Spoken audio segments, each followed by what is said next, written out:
you have a top LCD screen as well to monitor all your set. If you just turn on the camera and if you enter in the frame in front of the camera, it will automatically track your face. You have a port for the microphone so that you can get a great audio, but you also can connect a headphone to monitor your audio. Today I'm gonna talk about a very special camera.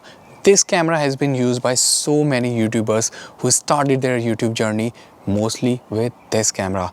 This camera has those kind of features that were not offered by any other camera in that point of time. So the camera that I'm talking about is Canon 80D. This is a very famous and legendary camera. Many of the YouTubers started their career with this camera. In this video, we're gonna discuss the technical specification and the price of the camera and should you get this camera in 2023 or not. If you are new to my channel, consider subscribing it and don't forget to press the notification icon. This camera was launched in 2016, so it's almost 7-year old. But even though it is 7-year old, still it is very relevant in today's time because this camera have a headphone jack, it also has a mic jack, and it has a flip out screen, and it can record full HD video up to 60 frames per second. A lot of YouTubers nowadays post their content in 4K, but there are still a lot of people for whom full HD content is still good enough. You can even export the full HD video into 4K and then put it on YouTube.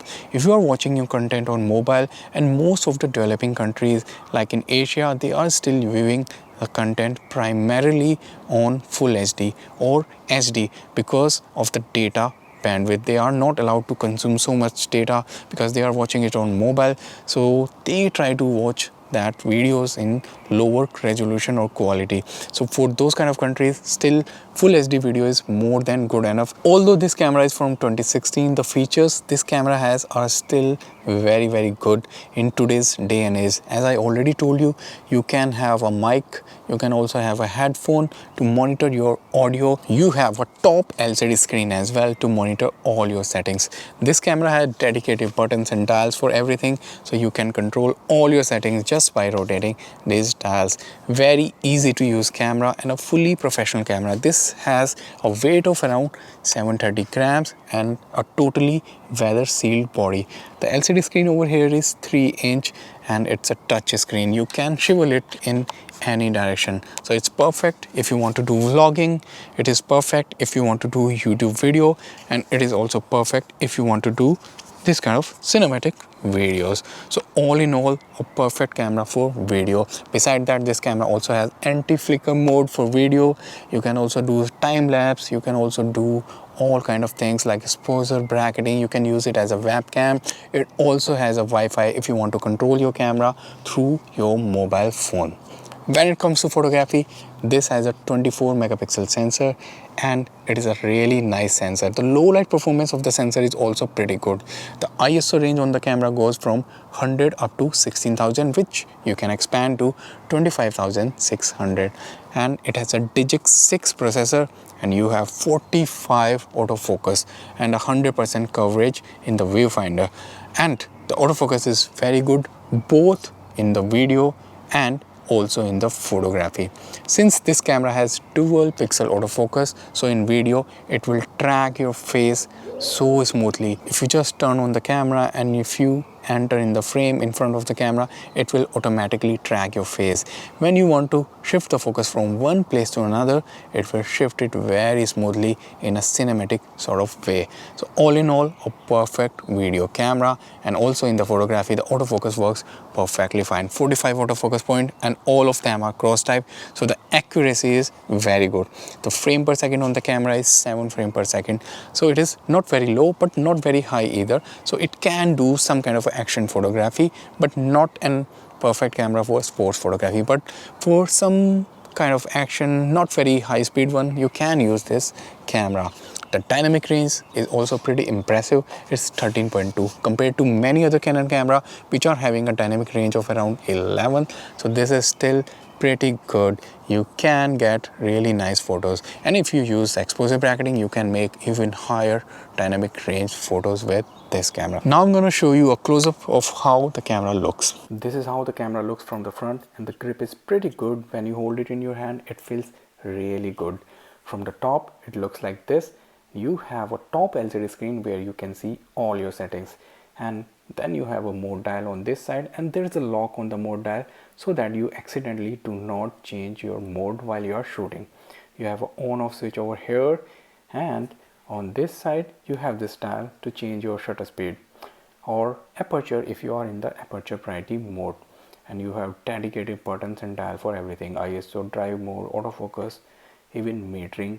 And if you press this, then you can see light as well on this screen if you are shooting in dark. This is how it looks from the top as well, and it has a built-in flash as well, so that can be handy if you want to shoot in darker situation. However, I recommend you not to use it that often. I would prefer something on top of the camera, an off-camera flash or an external flash. And this viewfinder is also pretty big and covers the entire frame. And then you have this flip out screen which can be rotated in any direction, so perfect for vlogging, perfect for making YouTube videos.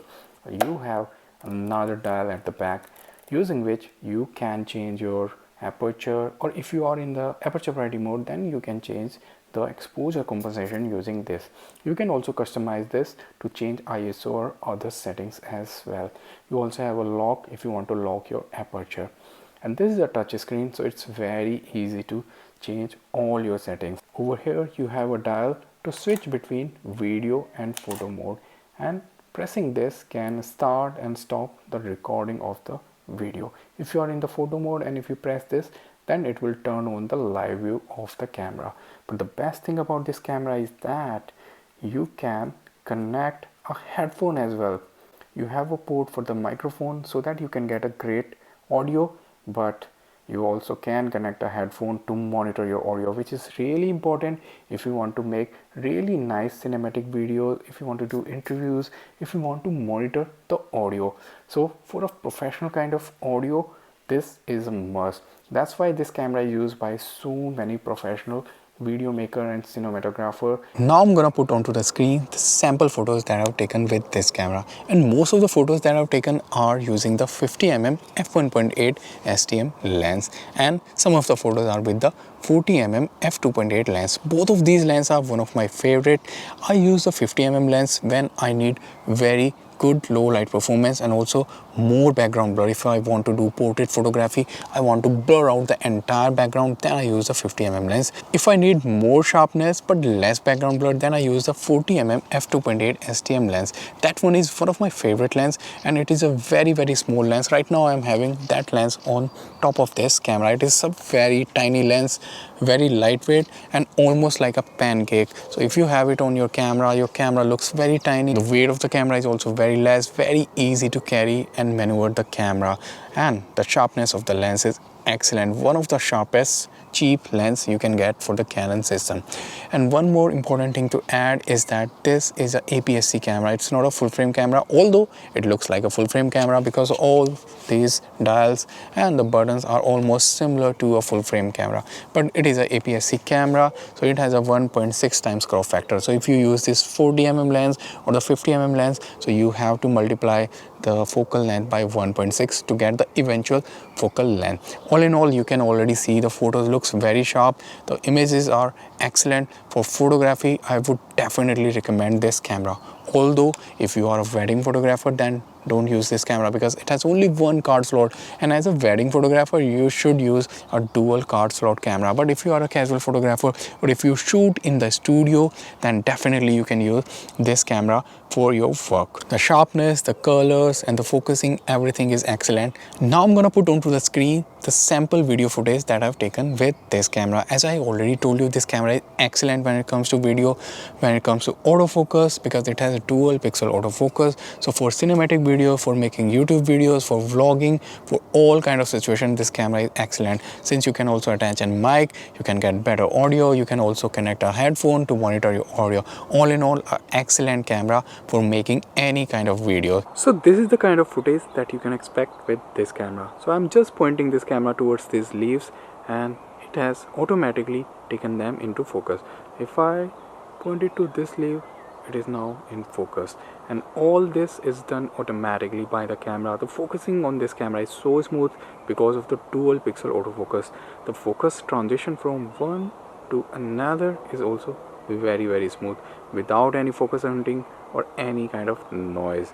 And if I want to point it back to the background, it will very smoothly focus over there and also maintain the exposure. So that's why this camera is such a good camera if you want to do cinematic videos. Now you can see the details of the tree, how good it looks. I'm using it handheld, but if you use a gimbal or tripod, it would be very stable footage and you gonna get great results with this camera. So you can get this camera now used for around 350 to 400 US dollars. This camera was launched, it was around $1,000, but right now you can get this camera used for 400 to 500 US dollar for the body, which is a very good price for such a professional looking camera. If you find a camera that is more used or in not that great condition, you can get it even much cheaper, maybe for like 350 US dollar or maybe like $300 as well, which I think is still a very good price